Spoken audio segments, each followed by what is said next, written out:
Witajcie na Langkawi, czyli najpopularniejszym malezyjskim kurorcie plażowym, który zachwyca turkusowymi wodami, białymi plażami i bujną dżunglą. Ten archipelag 104 wysp położony jest na pograniczu Malezji i Tajlandii. To idealne miejsce dla miłośników przyrody, przygód i relaksu. Główna wyspa Langkawi to tropikalny raj z malowniczymi plażami jak tętniąca życiem Pantai Cenang czy spokojna Tanjung Ru. Wyspa słynie z geoparku lasów namorzynowych i wapiennych jaskiń, który wpisany jest na listę UNESCO. Langkawi to też strefa bez słowa, więc można tutaj zaopatrzyć się w alkohol po wyjątkowo niskich cenach. Nazwa wyspy oznacza orła czerwono-brązowego, który jest symbolem tego miejsca, a wielki posąg tego ptaka stoi tuż przy głównym terminalu pasażerskim. Na wyspie znajduje się też jeden z najdłuższych wiszących mostów na świecie, po którym możecie spacerować 660 metrów nad dżunglą. Złote plaże i ukryte w dżungli wodospady to wszystko wygląda jak raj, ale czy na pewno nim jest? Obejrzyjcie ten film do końca i dajcie się porwać magii Langkawi. Na wstępie dziękuję wszystkim patronom i wspierającym kanał, gdyż to właśnie dzięki wam mogą powstawać filmy takie jak ten.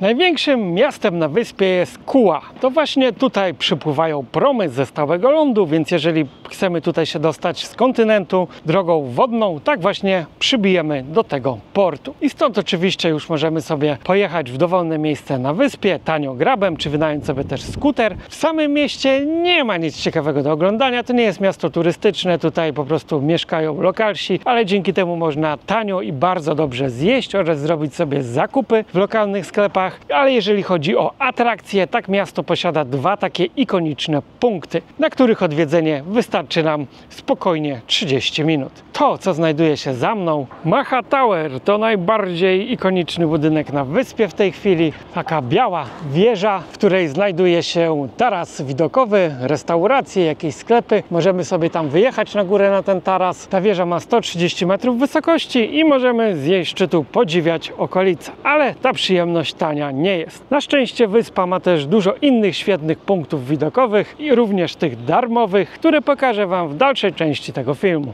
Przy porcie pasażerskim w Kuła znajduje się też olbrzymi posąg orła morskiego. Orzeł morski jest symbolem wyspy Langkawi i też na wielu wycieczkach tutaj, które możecie sobie wykupić, na przykład tych po wyspach albo po lesie mangrowym, w punkcie programu jest karmienie orłów. Oni je tutaj zanęcili rybami i orłom się już nie chce polować, wolą podlecieć do łodzi i dostać gotową rybę wprost do dzioba.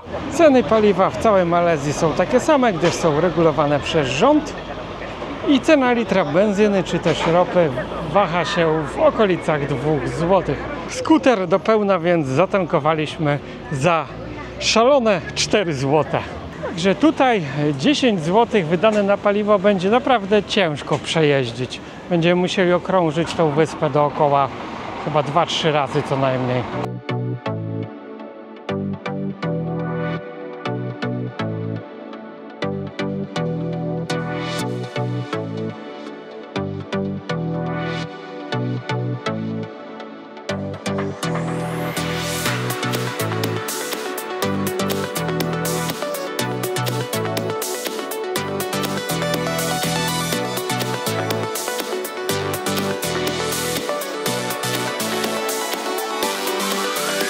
Jeżeli wyjedziemy sobie ze strefy turystycznej, tak ceny będą już zupełnie inne. Można pojechać na przykład do największego miasta na wyspie i tutaj znajdziemy mnóstwo restauracji, knajpek. Można iść też do jednego z licznych food courtów, tak jak ten, w którym teraz się znajdujemy. W takim miejscu zawsze jest mnóstwo różnych stoisk, straganów, w których możemy zjeść lokalne potrawy. Tutaj akurat w tym dominują dania chińskie, malajskie. I to, co widzicie na stole, czyli makaron z owocami morza, makaron na takie kluski azjatyckie i pad thai, czyli tradycyjne danie tajskie, też z owocami morza i za to wszystko zapłaciliśmy tylko 16 ringgitów. Do tego oczywiście można czymś popić. Będąc w Malezji, koniecznie musicie spróbować Milo Ice. Jest to takie kakao podawane na ciepło i na zimno. Koniecznie weźcie sobie na zimno z lodem, orzeźwia naprawdę niesamowicie. Bardzo polecam też mrożone herbaty. Limon Ice Tea, czyli mrożona herbata cytrynowa. W każdej knajpie będzie smakowało to inaczej, ale też orzeźwia świetnie. I akurat tutaj taki duży kufel z lodem kosztuje 5 ringgitów. Czyli za to wszystko, 2 dania plus 2 napoje, zapłaciliśmy tutaj mniej więcej tyle albo nawet mniej, niż zapłacilibyśmy za jedno danie przy głównej ulicy na strefie turystycznej w Pantai cenach. W odróżnieniu od strefy turystycznej, gdzie dania są przygotowane pod turystę europejskiego, który nie lubi przypraw, nie lubi ostrego jedzenia, tak tutaj możecie spróbować, jak faktycznie smakuje malajskie jedzenie. Można powiedzieć, że chcemy po prostu potrawę mniej ostrą, jak ktoś nie lubi, ale to będzie doprawione tak, jak jedzą Malajczycy. W odróżnieniu od jedzenia, które kupimy sobie właśnie przy głównych plażach. Polecam spróbować też lokalnej sałatki. Nazywa się to rojak. Jest to podawane na zimno. Lokalne warzywa. Polane to wszystko takim gęstym sosem sojowym, jakby z miodem i posypane orzeszkami ziemnymi. Naprawdę oryginalny smak, jakiego w Europie nie spróbujemy.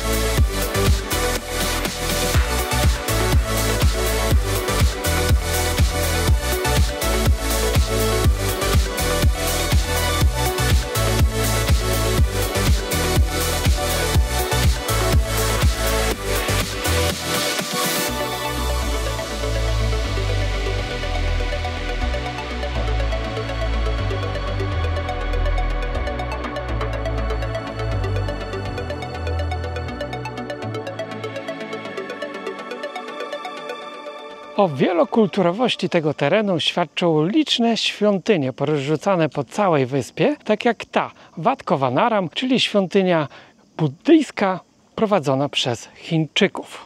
O ile osoby, które były wcześniej w Tajlandii, zapewne są już zaznajomione ze świątyniami buddyjskimi, tylko że tamte są prowadzone przez Tajów. Ta świątynia prowadzona jest przez Chińczyków, ale łączy ona w sobie elementy takiej architektury tajskiej, jak i architektury tybetańskiej. Stąd tworzy to taki niezwykły klimat. 2 km dalej znajduje się kolejna buddyjska świątynia Wat Tam Kisam. Naprawdę bardzo fajnie położona u podnóża wielkiego klifu skalnego. No i wynajem skutera daje nam tą możliwość, że możemy sobie pojechać wszędzie, gdzie chcemy. Ale nawet jeżeli boicie się jeździć tutaj motorem, czy nawet wynajętym samochodem, to możecie sobie wynająć kierowcę, który w ciągu jednego dnia obwiezie Was wszędzie. Tylko zróbcie mu listę, co chcecie zobaczyć. Na przykład możecie sobie spisać punkty z tego filmu. A skąd wziąć takiego tutaj kierowcę? Nie musicie go rezerwować miesiące czy tygodnie wcześniej. Nie musicie go szukać. On znajdzie Was. Wystarczy, że wyjdziecie na ulicę, przed hotel, można zapytać w swym hotelu albo gdziekolwiek, gdzie stoją taksówkarze, ale zaświadczam, że prędzej oni znajdą Was sami, niż Wy znajdziecie kierowcę. Jeżeli przyjedziecie na Langkawi, to starajcie się poznawać właśnie lokalną kulturę. Kupujcie u lokalnych mieszkańców. Nie dajcie się naciągać na te takie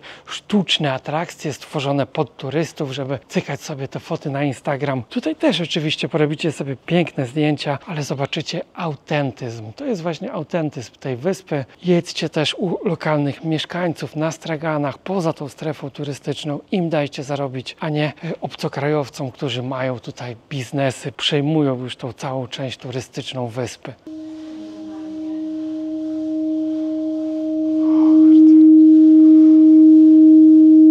Coś niesamowitego. Wystarczy pocierać dłońmi. Wystarczy pocierać dłońmi na gongu i dźwięk po chwili staje się nie do wytrzymania. Jeszcze nie znałem takiego zastosowania gongu chińskiego.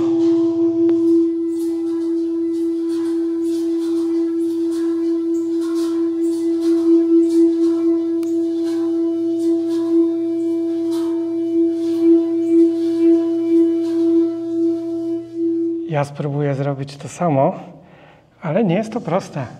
Widzicie, warto czasem zjechać z turystycznego szlaku, bo można takie niesamowite rzeczy odkryć. Tutaj, podobnie jak w Tajlandii, Budda lubi czerwoną fantę i ciasteczka, więc miejscowi przynoszą mu dary, a mnisi później to wypijają. W środku znajdują się też święte posągi. Budda pod różnymi postaciami, drzewko pieniężne i zobaczcie, nawet Budda dostał browarka i wypija je, bo jest dużo pustych puszek. Czyli Budda lubi też piwo, ale pamiętajcie, że tylko Guinnessa czarnego z tego co widać. To właśnie widać, że te religie przenikają się ze sobą, bo obok Buddy stoją bóstwa hinduistyczne. Stoją tutaj też takie posągi Buddy charakterystyczne i dla Tajlandii, i dla Tybetu. Tak więc no, to wszystko się tu zmiksowało. Tuż obok znajduje się świątynia hinduistyczna. Takie kolorowe właśnie świątynie, bogato rzeźbione, charakterystyczne są dla Tamilów, czyli ludu zamieszkującego południe Indii oraz dużą część Sri Lanki, północnej Sri Lanki dokładnie. I tego typu świątynie są rozsiane po całej Malezji. Jedną z nich, ta jest akurat też bardzo malutka, ale położona w malowniczym miejscu, możemy zobaczyć na wyspie Langkawi. I jak zatrzymamy się gdzieś przy drożnym sklepiku poza miastem, tak ceny są już zupełnie inne. Taka puszka Schweppesa czy to coli kosztuje 2 ringgity. Małą wodę kupimy sobie za ringgita, a dużą kupimy za niecałe 3 ringgity.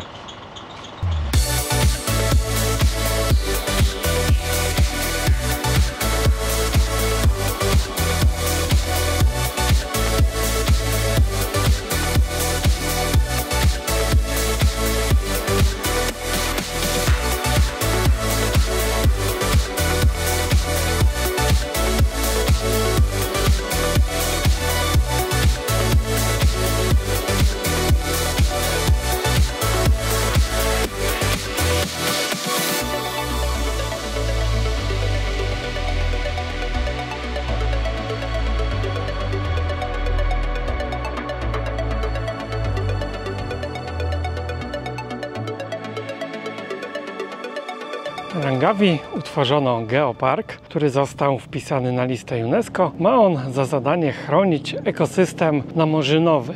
Jako że w okolicy tej wyspy i całego archipelagu jest mnóstwo lasów namorzynowych i co mnie cieszy, jest tu dziś czysto. Pamiętam, jak byłem tutaj kilka lat temu, było mnóstwo śmieci, butelek pływających, a dziś to posprzątali. No ale chcą brać za to pieniądze i to nie małe pieniądze, więc trzeba było posprzątać. Za darmo możemy sobie pochodzić tutaj po takich pomostach po lesie namorzynowym, ale możemy też wybrać się na przejażdżkę łodzią i to już są atrakcje płatne. Ten las namorzynowy przy wejściu do geoparku nie jest może zbyt ekscytujący. Jeżeli ktoś nigdy nie był w lesie namorzynowym, tak można. Ale chociażby chodząc sobie tutaj po tych pomostach, możemy natrafić na małpy. One doskonale wiedzą, że tu chodzą turyści, więc zawsze można coś tam sobie wyżebrać do jedzenia. Więc uważajcie, jeżeli macie jakieś przekąski w plecaku, bo małpy nie zawahają się ich wydobyć. Te zajęły sobie tutaj mostek i one już się mierzą, żeby coś ukraść. Ceny za rejs łodzią po geoparku zaczynają się od 350 ringgitów za 2-godzinną przejażdżkę, która w praktyce trwa 1,5 godziny, ale jeżeli weźmiemy sobie dłuższą, tak dostaniemy tylko dodatkowy czas na kąpiel w jednym z miejsc, ale program jest identyczny. 350 ringgitów jest to koszt za całą łódź 10-osobową, ale nieważne ile będzie osób, czy 1 czy 10, cena za łódź pozostaje niezmienna, więc najlepiej dobrać się w jakąś większą grupę. Ewentualnie jeżeli rezerwujemy taką wycieczkę z naszego hotelu, tak oni już zajmują się dobieraniem grupy i wtedy z reguły cena wynosi około 40 ringgitów. Kolejna ważna rzecz, o której musicie wiedzieć, toalety na wyspie są dostępne, ale są z reguły płatne, to są grosze, pół ringgita, 1 ringgit max. Co ważne, większość jest w stylu arabsko-azjatyckiego, czyli dziura w podłodze i raczej nie liczcie na papier toaletowy, tak więc trzeba go mieć zawsze ze sobą. Toalety też są zawsze bardzo brudne, pozalewane wodą, bo oni się podmywają szlaufikiem, zamiast papieru jest właśnie szlaufik i nawet jak pójdziemy sobie do jakiegoś tam McDonalda i KFC, to będzie to wyglądało dokładnie tak samo, czyli po azjatycku. Wyspa słynie też z wodospadów, ale tak na dobrą sprawę nie są one zbyt spektakularne, bardziej takie na zapchaj dziurę. Teraz znajduję się przy wodospadzie Durian. Wstęp tutaj kosztuje 2 ringgity. Nie wiem w sumie po co, ale no chociażby zadbali o zieleń. Zrobili tu taki mini park, więc można im tą opłatę troszkę wybaczyć. To miejsce będzie też dobre na piknik. Można tu sobie zabrać jakiś prowiant i troszkę posiedzieć. Są altanki, bardzo przyjemna zieleń, ale nie liczcie na spektakularne widoki, jeżeli chodzi o sam wodospad. I tak wygląda największy wodospad na wyspie. A dlaczego tak wygląda? Bo mamy porę suchą, mamy chyba ocieplenie klimatu też. No niestety nie ma wody. Jeżeli chcemy zobaczyć tu wodę, tak musimy się wybrać w porze deszczowej albo tuż po jej zakończeniu. Ale za to jest dużo fajnych, kolorowych motyli. Gdyby było troszkę więcej wody, można tutaj popływać. Pływałem tutaj kiedyś. Bardzo orzeźwiająca woda, zwłaszcza kiedy jest 40 stopni, tak jak teraz. Możemy wspiąć się kamiennymi schodami na górę wodospadu. Same widoki wyglądają tak jak widzicie. Tak myślę, że warto dla samego spaceru po lesie i poprawienia własnej kondycji. Dziś wody jest niewiele, ale już za 2 miesiące, kiedy zacznie się pora deszczowa, tak będzie i tędy spływało naprawdę dużo. I wtedy stanie w tym miejscu raczej będzie niemożliwe, gdyż zostałbym porwany przez nurt rzeki, która spływa sobie gdzieś tam do dołu.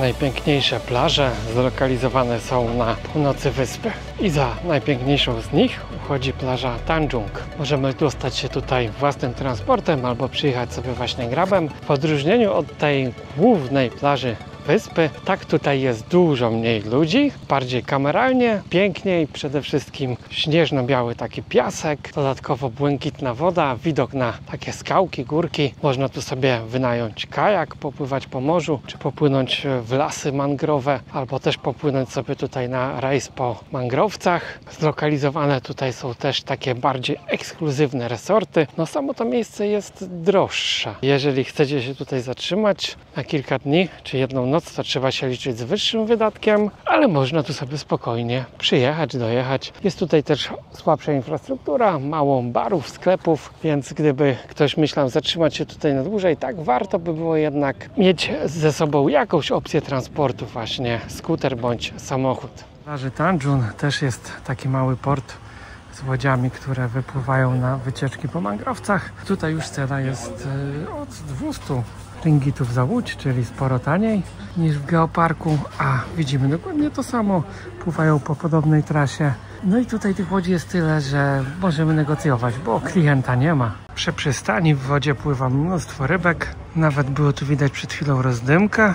Jeżeli trafisz do Malezji podczas ramadanu, tak masz w sumie wielkie szczęście i musisz wtedy koniecznie odwiedzić jeden z pikników ramadanowych. Ale nie będę się tutaj rozwodził na temat, co to jest piknik ramadanowy, bo nagrałem o tym osobny film, tak więc link znajdziecie do niego w opisie tego materiału. Jako że muzułmanie nie mogą spożywać teraz posiłków w dzień, tak wszystko jest tutaj pakowane na wynos. Załadują nam do reklamówki to, co sobie wybierzemy i możemy to sobie spożyć za dnia. Oni nie, my tak. Więc zabieramy sobie to na plażę czy do hotelu. Wszystko kosztuje tutaj po kilka złotych. Można też spróbować kolorowych napojów z koncentratów. O ile nie są przesłodzone, to niektóre są bardzo dobre.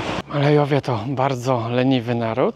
Oni się nie przepracowują każdą wolną chwilę, a nawet jeżeli są w pracy, tak jak ten osobnik, który powinien zajmować się tutaj sprzątaniem, jak nikt nie patrzy, to będą spać albo bawić się telefonem. Z dookoła mogą się poniewierać śmieci, stół może być brudny w restauracji, oni się bawią telefonem albo sobie odpoczywają. No i dlatego to wszystko wygląda jak wygląda. I nawet za czasów kolonialnych Anglicy musieli tutaj do pracy sprowadzać Hindusów, gdyż Malajowie nie nadawali się po prostu nawet do tego, tego, żeby ich batem zagonić do roboty.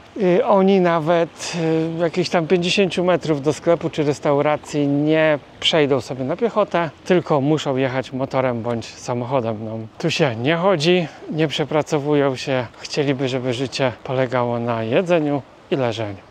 Najbardziej odludne rejony wyspy, no może nie odludne, ale dzikie i bogate w przyrodę, znajdziemy w rejonie Teluk. Prowadzi tutaj ślepa ulica, na końcu są prywatne wille i dość drogie resorty, ale po drodze mamy kilka mniejszych plaż, można się tutaj zatrzymać, zejść, popływać sobie. No i stąd widać Tajlandię. Bardzo niedaleko jest do pierwszej tajskiej wyspy i w zasadzie mógłbym dopłynąć do niej wpław. Wyspa, którą tam widać, należy już do Tajlandii. Tak na oko jest stąd jakieś może 3-4 km.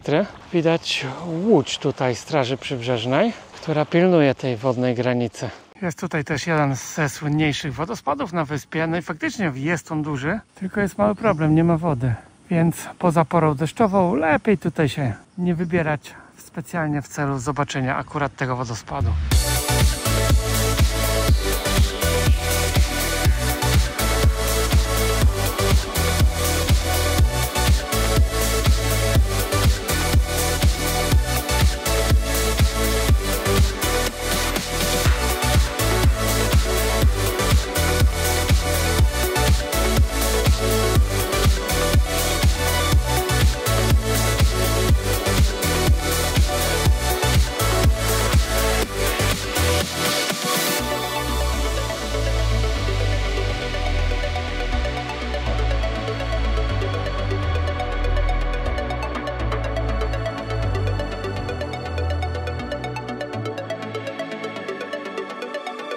Zatrzymać się na takim straganie owocowo-warzywnym i kupić sobie tutaj świeże warzywa, świeże owoce prosto z plantacji.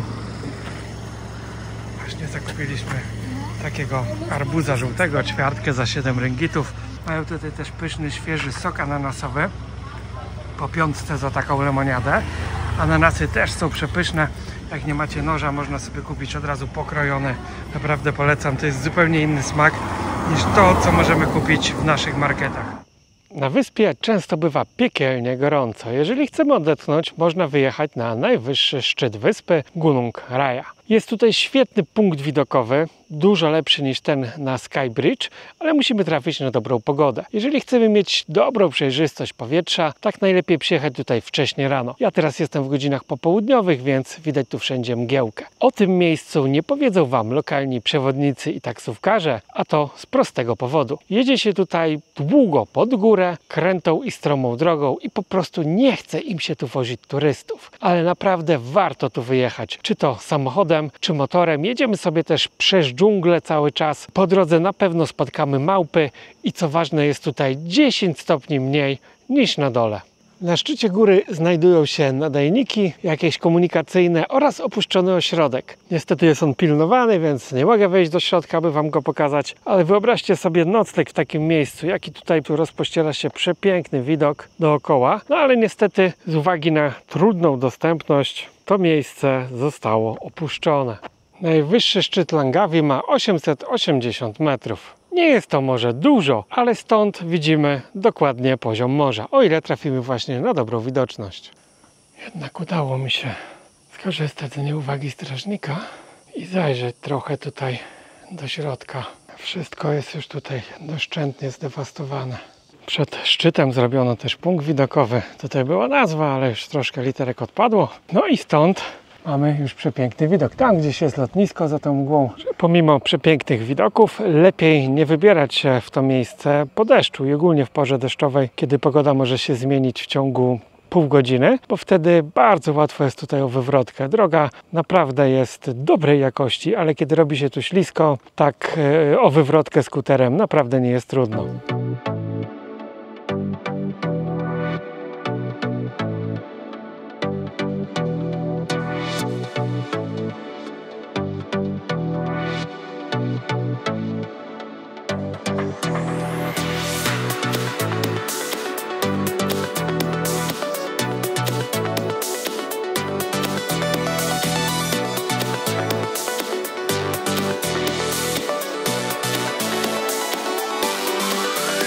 Jeśli mamy jakiś środek lokomocji, a nawet jeśli nie mamy, to i tak musimy pojechać chociaż raz na Night Market.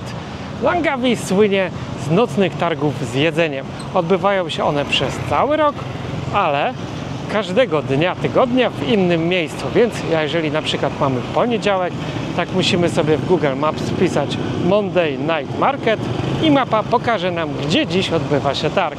Oczywiście co tydzień w poniedziałek odbywa się on w tym samym miejscu. I na takim targowisku kupimy sobie wszelkie malajskie produkty żywnościowe. To akurat odbywa się pod meczetem. Ceny tutaj są znacznie niższe niż w strefach turystycznych. Więc de facto, jeżeli wynajmiemy sobie skuter, to zaoszczędzimy na jedzeniu, bo te 40 ringgitów dziennie za wynajem skutera zaoszczędzimy już na 2 obiadach. Na markecie z każdej strony dolatują do nas autentyczne zapachy Malezji. Chciałoby się spróbować tego wszystkiego, ale nawet tydzień to za mało, żeby popróbować chociażby największych przysmaków malajskiej kuchni. Pyszne napoje mamy tutaj po 3 ringgity. Wystarczy taki kufel spory, żeby się właśnie nawodnić.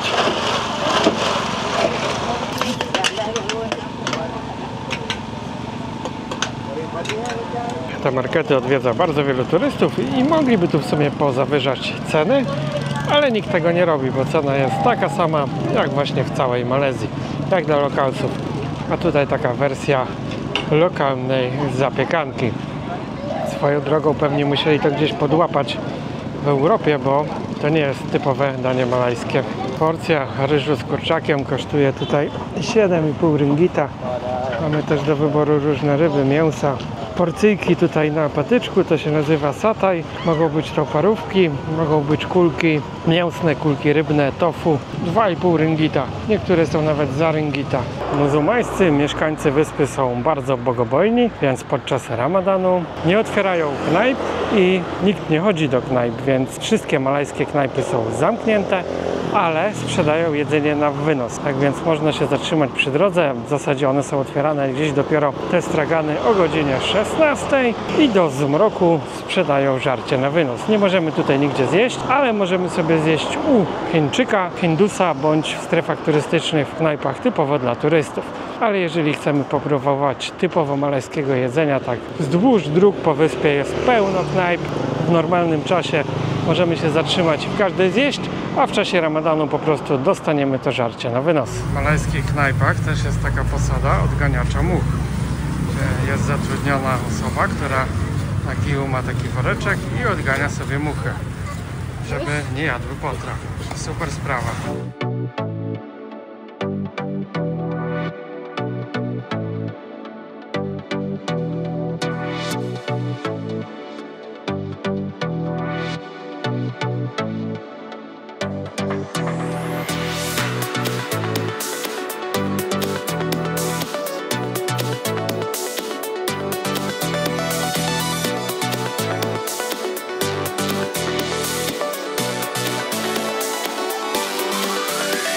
Na wyspie jest mnóstwo jakichś takich rozrywek dla ubogich, parków rozrywki, parków wodnych, safari ze zwierzętami i tak dalej. Jest tego dużo więcej niż turystów. Oni się spodziewali, że tu ludzie będą przyjeżdżać jak do Tajlandii, ale jednak ten muzułmański PR robi swoje. Oczywiście nie ma się czego bać, powtarzam to za każdym razem. Przez to, że przeinwestowano tutaj, na wyspie jest mnóstwo rzeczy, które dziś świecą pustkami. Władowano tu naprawdę miliony dolarów w te różne parki rozrywki i mnóstwo jest opuszczonych. Tak jak ten, który działał jeszcze do niedawna, do czasów zarazy. Jak go wtedy zamknięto, tak się już więcej nie podniósł.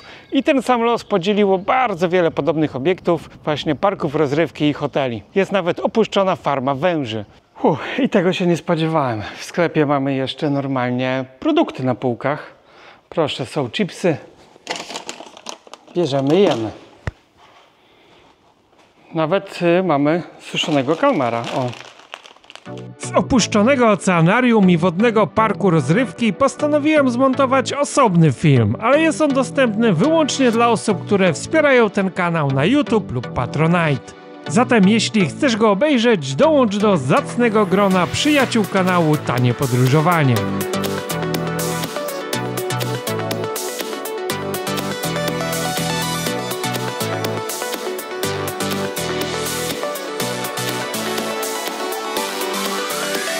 warto wybrać się do Zatoczki Perdana Quay. Jest tutaj naprawdę taka turkusowa, przejrzysta woda, przepiękna plaża. Nie ma tutaj za wielu turystów, naprawdę pojedyncze osoby. Jest tutaj też taka malutka marina z ekskluzywnymi łodziami i jachtami. I co ważne, to miejsce jest bardzo spokojne, niekomercyjne. Mamy tutaj też piękną latarnię morską i możemy się stąd dostać łodzią na tą malutką wyspę, którą tam widzicie z tyłu, tak zwany Paradise 101.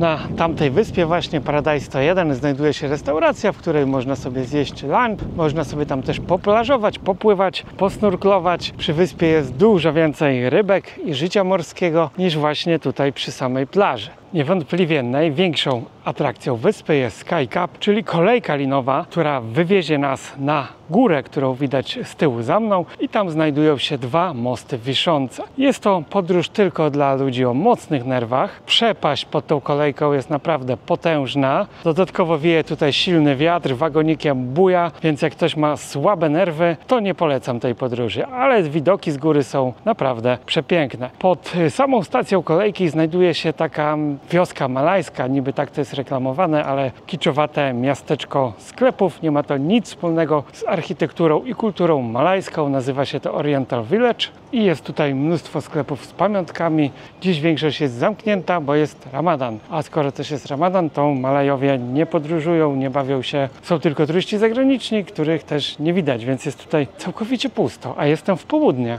Ceny w tym miejscu oczywiście są znacznie wyższe niż w innych częściach wyspy. Pamiątki też raczej polecam zaopatrzyć się w innym miejscu. Tutaj też chyba jest taki przerost formy nad treścią, bo budowano potężną wioskę i nawet tak to wygląda fajnie. No jest kolorowo, jest to wszystko przyjemne dla oka, ale większość tych sklepów jest widać opuszczonych, nieczynnych, jest do wynajęcia. No to nie przetrwało po prostu zarazy jak wiele miejsc w Malezji. Ostatni raz w tym miejscu byłem tuż przed zarazą. Normalnie nie poznaję go, bo wtedy tutaj były tłumy. No były tu dzikie tłumy, przede wszystkim wycieczki azjatyckie, bardzo mało turystów europejskich, a dziś jest pustka. To przypomina wymarłe miejsce. Bardziej mi przypomina to wioskę europejską jakąś w Alpach niż malajską. Jest jakaś taka parodia autobusu londyńskiego, ale Azjaci uwielbiają właśnie tego typu kiczowate miejsca. Tutaj fotografują się na potęgę. No, dla nas Europejczyków może to troszkę wyglądać śmiesznie, ale no, jak ktoś tam też sobie lubi pocykać te fotki na Instagram, to będzie zadowolony. Jest tu oczywiście też food court z jedzeniem. Za to, co widzicie na stole, to wszystko kosztowało 25 ringgitów, czyli 2 dania, makaron z owocami morza i ryż z owocami morza i 2 napoje. To wszystko 25 ringgitów przy głównej atrakcji wyspy. To tak jakbyśmy jedli w Zakopanem pod Gubałówką. Co mnie zdziwiło, jest tutaj kuchnia niemiecka. Zjemy wursta, kotleta nawet takiego z cebulą, typowo polskiego, schabowego. Ale on kosztuje, sam ten jeden kotlet, tyle co my zapłaciliśmy za te 2 posiłki z napojami. Ale jak widać, chętnych nie brakuje. Wygląda to strasznie podle, to europejskie jedzenie.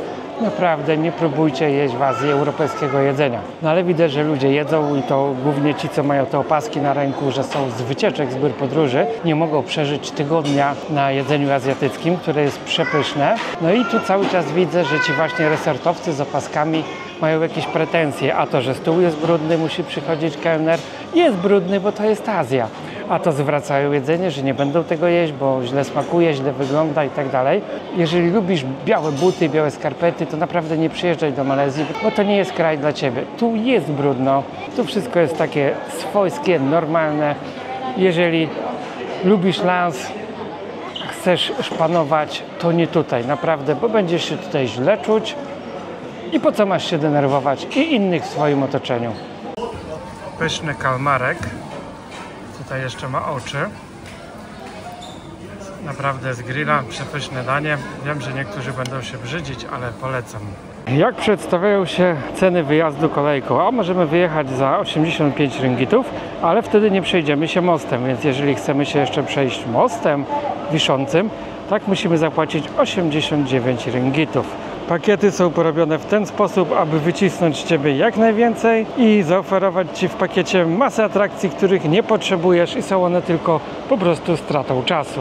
Jeżeli nigdy nie jechałeś kolejką górską, tak polecam, bo ta jest naprawdę straszna, ale jeżeli nie lubisz tego typu doznań albo na przykład masz za sobą już wiele takich rejsów, to można całkowicie odpuścić, bo takie same widoki, równie piękne, są z darmowego punktu widokowego Gungjung Raja, który pokazuję również w tym filmie. Pomimo że większość atrakcji na wyspie jest na tak zwaną zapchaj dziurę, tak jeżeli spędzacie tutaj nawet tydzień, to będzie co robić, bo już odrzucając te wszystkie parki, rozrywki, fermy krokodyli, można zapuścić się w te takie mniej znane rejony, właśnie poodkrywać lokalną kulturę, świątynie różnych wyznań. Będzie tutaj co robić, a samych plaż jest tyle, że będzie też ciężko wszystkie jakby odwiedzić i zapróbować tej kąpieli w morzu w ciągu jednego tygodnia. Kilometr obok kolejki linowej znajduje się kolejny wodospad Seven Well. Wstęp tutaj jest płatny, kosztuje 10 ringgitów, ale szczerze Wam powiem, że w porze suchej to nie ma się co tam wybierać, bo tego wodospadu praktycznie nie ma. Jeżeli jesteście w porze deszczowej, można zobaczyć, aczkolwiek na wyspie jest dużo wodospadów bezpłatnych i żeby nie było, Polacy są docenieni na Langawi, bo oprócz kebaba specjalnie dla Polaków mamy też polski napis: tędy do wyjścia, dziękuję. Poza Francuzami, Niemcami i Ruskimi jesteśmy czwartym narodem z Europy, których język został tu uwzględniony na niektórych tablicach.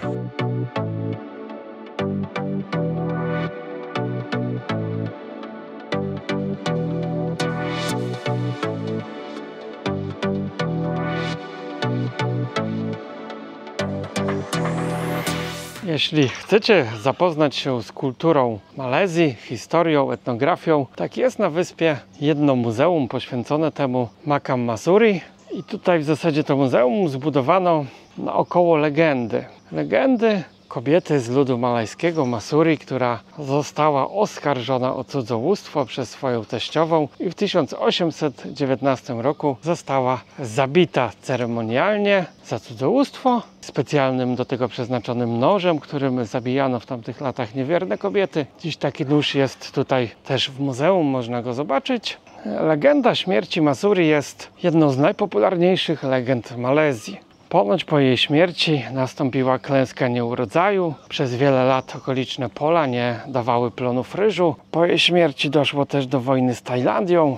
Tajowie spustoszyli tutaj okoliczne tereny i wyspę Langawi. Stąd uznaje się, że rzuciła ona właśnie klątwę na wyspę, przez to, że została niesłusznie zamordowana. No i ten grób stał się wielką atrakcją turystyczną. Przyciąga Malajów z całej Malezji. Do muzeum przynależy ogród oraz taki mini skansen, gdzie możemy zobaczyć, jak wyglądały tradycyjne domy na północy Malezji. Jak mamy szczęście, to trafimy też na tańce i śpiewy. No i można też sobie właśnie wejść chociażby do takiego domku z trzciny, zobaczyć, jak tutaj kiedyś mieszkano. W środku też jest wyeksponowane tradycyjne wyposażenie takich domów. Po dziś dzień jeszcze niektórzy mieszkają w wioskach właśnie w tego typu domach.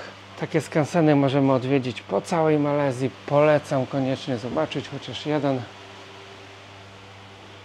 Skansen jest naprawdę niewielki, oprócz tego jest tutaj mnóstwo sklepów z jakimiś pamiątkami, przekąskami i tak dalej. Wszystko skrojone pod wycieczki, ale z gąszczu tych atrakcji na zapchaj dziurę na wyspie, to naprawdę to jest chyba najlepsza. Wstęp kosztuje tutaj 20 ringgitów i w zasadzie tylko tutaj możemy zapoznać się jakkolwiek z kulturą tego kraju, bo cała ta reszta pseudoatrakcji to jest na wyciągnięcie pieniędzy od turysty. Pamiętajmy jednak, aby przed wejściem do takich domów ściągnąć buty. To jest po prostu tradycja malajska. Tutaj też jak wchodzimy do kogoś, zostaniemy zaproszeni w gości, tak należy buty zdjąć. Dom wodza wioski, wielkie łoże na środku i mebli brak. W tej kulturze nie było takiej mody na gromadzenie rzeczy.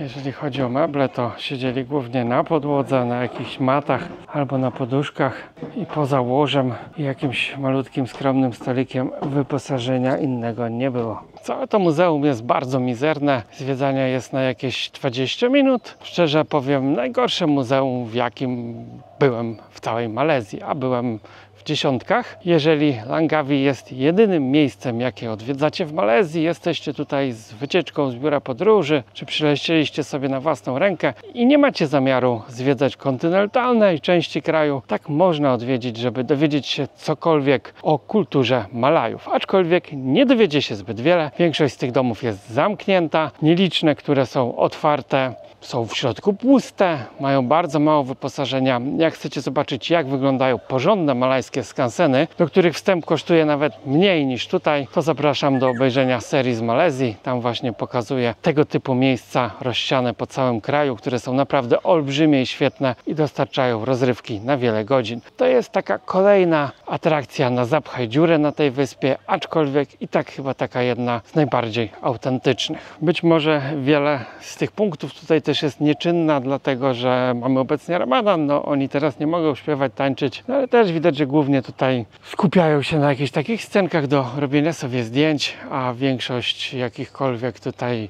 obiektów jest nieczynna i raczej nie mają one związku z Ramadanem, a ze złym stanem technicznym, bo tutaj wszystko widać się wali, zawala, coś odpada, tak przecieka i tak dalej. I jako, że jest to najczęściej odwiedzane miejsce w całej Malezji, chodzi mi o tą wyspę, tak uważam, że powinni tutaj zadbać o to, aby to miejsce było wizytówką, pochwalić się swoją kulturą, bo właśnie tutaj przyjeżdża najwięcej turystów z całego świata. No a jest to raczej antyreklama całego kraju, no bo ktoś sobie pochodzi po tych wszystkich tutaj atrakcjach, które są o dupę otłuc, to może mu się odechcieć zwiedzania pozostałej części kraju. Dodatkowo zrobili tutaj jakieś mini zoo, trzymają w klatkach takich malutkich, w bardzo złych warunkach gołębie, kaczki, kury, indyki, króliki. Nie wiem, po co to jest potrzebne, do czego i dla kogo. I chociażby dla tego widoku nie polecam tu przychodzić, bo pieracie coś takiego. W całej Malezji spotkamy dużo lepsze muzea zupełnie za darmo. A jeżeli coś jest tego typu, to kosztuje zwykle kilka ringgitów. Za 20 to już mamy zwiedzania naprawdę na pół dnia. Szczerze, 20 ringgitów wyrzucone w błoto. I tak niestety wyglądają atrakcje na Langkawi. Jest to najbardziej komercyjne miejsce w Malezji. Tutaj tak chcą wyciągnąć te pieniądze. Ceny są kilkakrotnie wyższe niż na lądzie często, ale standard jest bardzo mizerny. Więc też nie wyróbcie sobie obrazu tego kraju na podstawie tej wyspy. Jeżeli faktycznie tu się przyleci i jest to pierwsze zetknięcie z tym krajem, to może się nie spodobać. I gdybym ja właśnie zaczynał zwiedzanie Malezji od Langkawi, tak pewnie odechciałoby mi się zwiedzać lądu. Naprawdę, jak dla mnie jest to najgorsze miejsce w Malezji, jeżeli chodzi o tą wyspę. Kontynent i inne wyspy oferuje dużo ciekawsze wrażenia, więc zapraszam do obejrzenia serii malezyjskiej ponownie i zobaczycie, że ten kraj ma zupełnie inne oblicze. I jak w pozostałych filmach raczej rzadko kiedy zdarza mi się tutaj na coś narzekać, coś negować. Tak, na Langkawi niestety tych zachwytów jest niewiele. Na szczęście dużo takich pseudoatrakcji, tak jak to niby sanktuarium węży, gdzie trzymano węże, męczono je ku uciesze turystów, a później przerabiano je na portfele, paski do spodni i inne wyroby galanterii skórzano-wężowej. Na szczęście akurat to sanktuarium zamknięto, nie wytrzymało próby czasu, dziś porosła je dżungla. Po drugiej stronie zaś mamy opuszczony hotel, więc Langkawi też będzie idealnym miejscem dla fanów urbexu, bo tych obiektów jest tutaj naprawdę mnóstwo.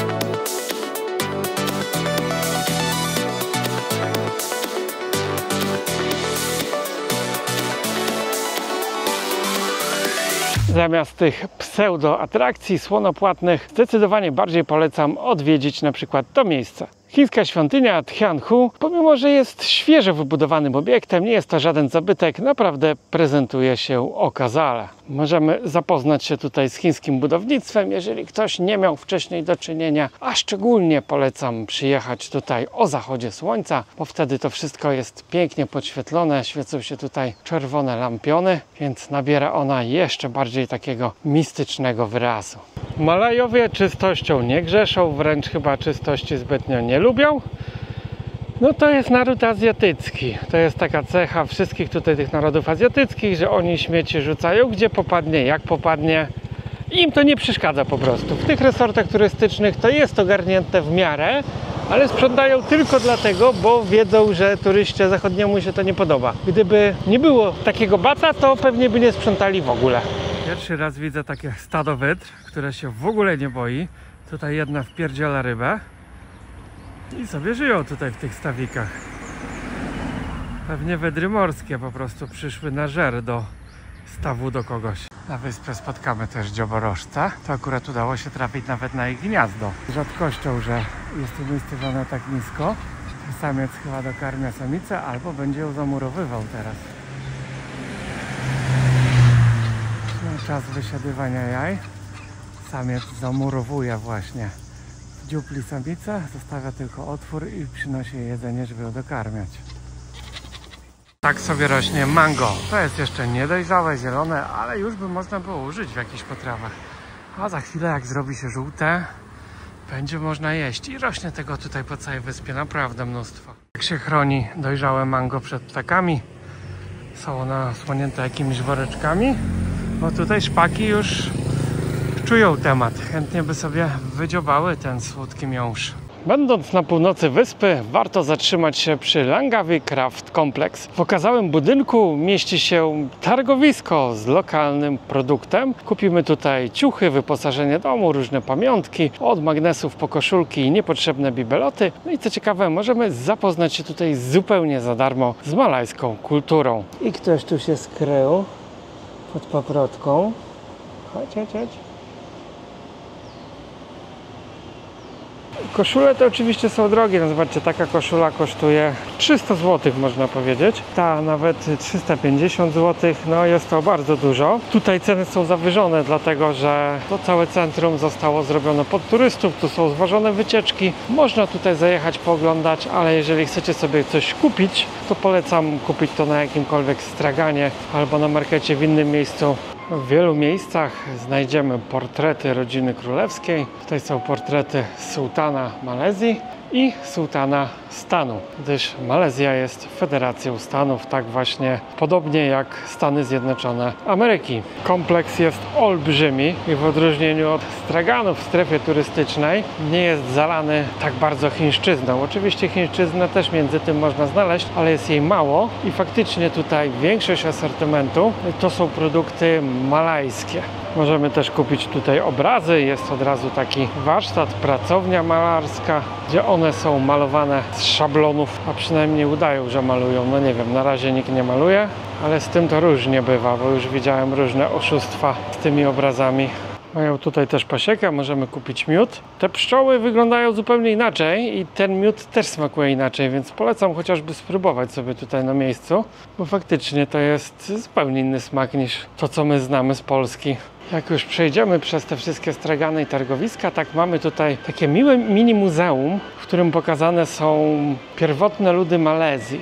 Znaczy plemiona, które zamieszkują całą Malezję. No tutaj na Langkawi już ta kultura się nie zachowała, ale jeżeli podróżujemy sobie po części kontynentalnej, Borneo, tam możemy spotkać dużo takich właśnie tradycyjnych wiosek, gdzie jeszcze to się kultywuje. Są też pokazy tańca często, różne festiwale lokalne, zobaczyć bardzo ciekawe występy. W Malezji mieszkają oczywiście też Chińczycy i Hindusi, więc również ich kulturze często jest poświęcona taka wystawa. Nie inaczej jest i tutaj.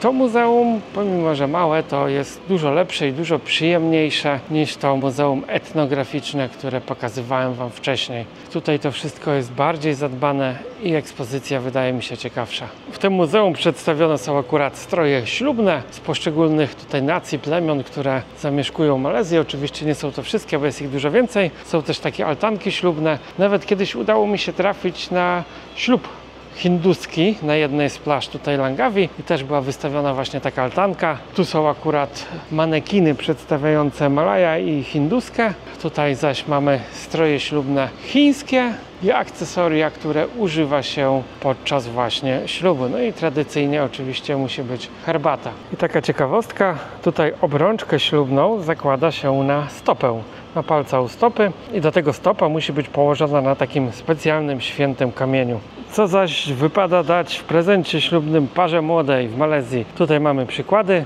Najnowszy model chińskiego smartfona, zestaw kosmetyków może też być, elegancki skórzany pasek i portfel, najlepiej ze skóry krokodyla, i buty też ze skóry krokodyla. Jest tutaj mnóstwo zdjęć właśnie prezentujących obrzędy weselne różnych plemion, nacji, które zamieszkują Malezję. No i tutaj mamy tradycyjne stroje Iban, czyli plemiona zamieszkujące Borneo na przykład. Takie plemiona zamieszkiwały też Malezję kiedyś. No i do skolonizowania przez muzułmanów te kobiety ubierały się całkiem przyjemnie, a teraz chodzą w tych chustach i habitach.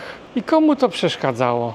Na końcu kompleksu znajduje się zaś galeria sztuki nowoczesnej, oczywiście sztuki malajskiej, jakieś akcesoria domowe, meble, i są one datowane od lat 80. XX wieku po czasy współczesne.